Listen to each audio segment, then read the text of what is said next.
إن الحمد لله نحمده ونستعينه ونستغفره ونعوذ بالله من شرور أنفسنا ومن سيئات أعمالنا. من يهده الله فلا مضل له ومن يضلله فلا هادي له،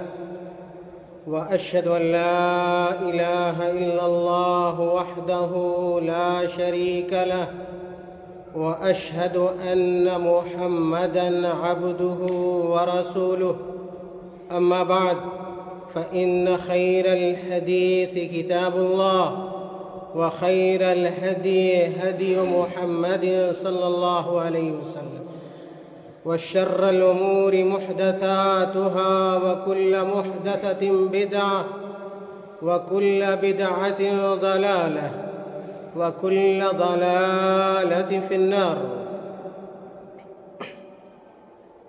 فأعوذ بالله من الشيطان الرجيم. بسم الله الرحمن الرحيم. يا أيها الذين آمنوا اتقوا الله حق تقاته ولا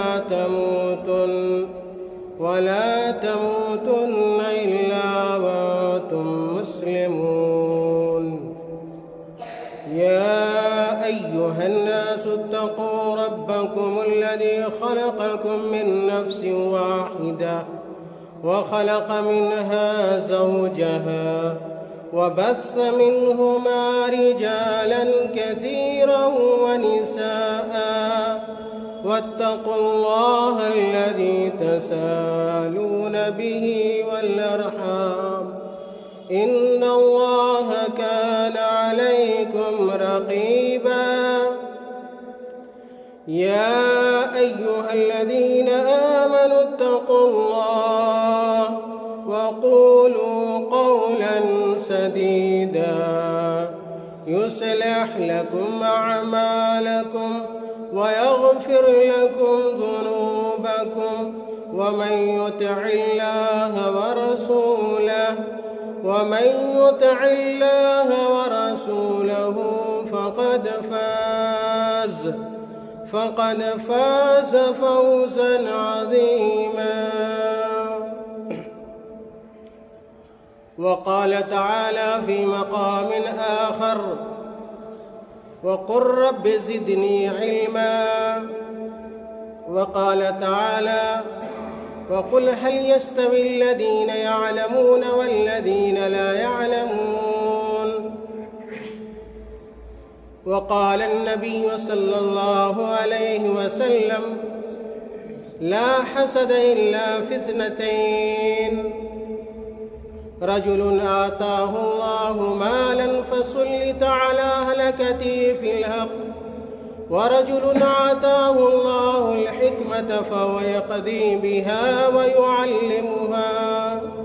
رواه البخاري.